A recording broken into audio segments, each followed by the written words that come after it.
Les, part of the Smart Woodshop fam over at Lean Woodworks, made 2 suggestions that improve the Paulk Smart Kart 2. And in this video, I'm going to tell you about both of them. I'm Ron Paulk, and this is my Smart Woodshop. If you want to get a detailed set of plans to build a smart bench, a smart station, any of the accessories that work with the smart system, including the brand new Paulk Smart Kart 2 or the Smart Woodshop itself, there's a link in the description of the video down below where you can go purchase plans or packages of plans, and then within minutes you'll get an email from us and you can download the plans instantaneously 24/7, 365. So what are these and how do they work with the Paulk Smart Kart? First is the highly complex and complicated rubber foot. These are 10 millimeters by, I think it's 30 and 30. Once you put these on, 4 of them, one on each corner or thereabouts, then you've got that contact point, which I do with the plywood on the plans, which is important. You don't want that whole flat bottom it'll find some imperfections in your floor and then it'll rock a little bit. The rubber feet do what the plywood feet did, only better. They compress a little bit, squishes them into the floor where the plywood doesn't do that, and they've got grippies on them. So then, once it's down, you're kind of locked into the floor. You get a little less movement than you would with the plywood feet. And the best part, I got a package of 20 for $8. I'll put an affiliate link in the video description. And then there's this, a furniture lifter. I updated the Smart Kart to the Gen 2 because of some casters I found. These things were amazing bit of engineering, and there's only one brand on the market that makes them, Bennington.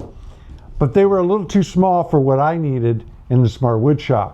So I went to them and he developed the R8 Smart Casters just for us in the Smart Woodshop.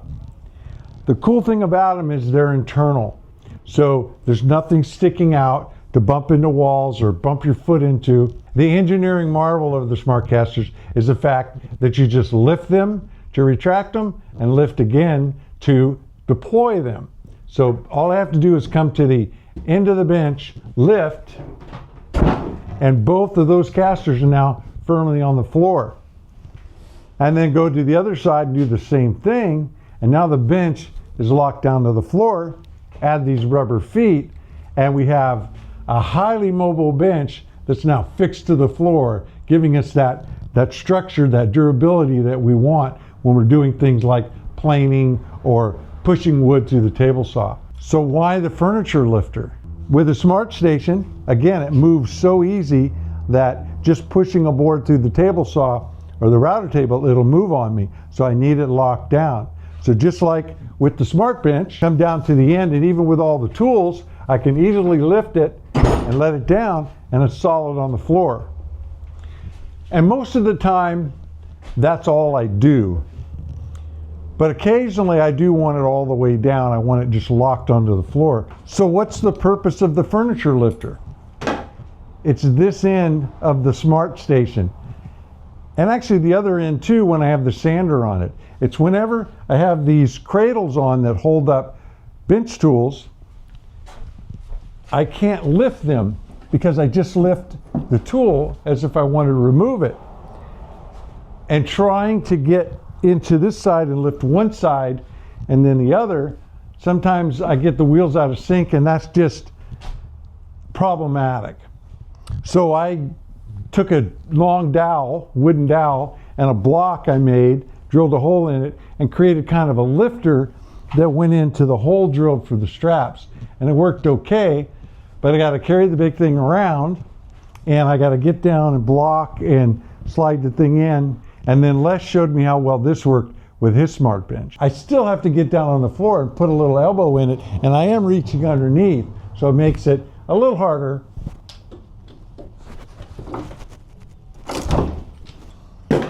But that's it. Now the bench is solidly on the floor, squishing down on those rubber feet. It fits neatly right in here, right where I need it to be. And now the bench is solidly on the floor. It's not going anywhere with a pinky or with a hand or even with both arms. When I need to get mobile again, right where I need it to be,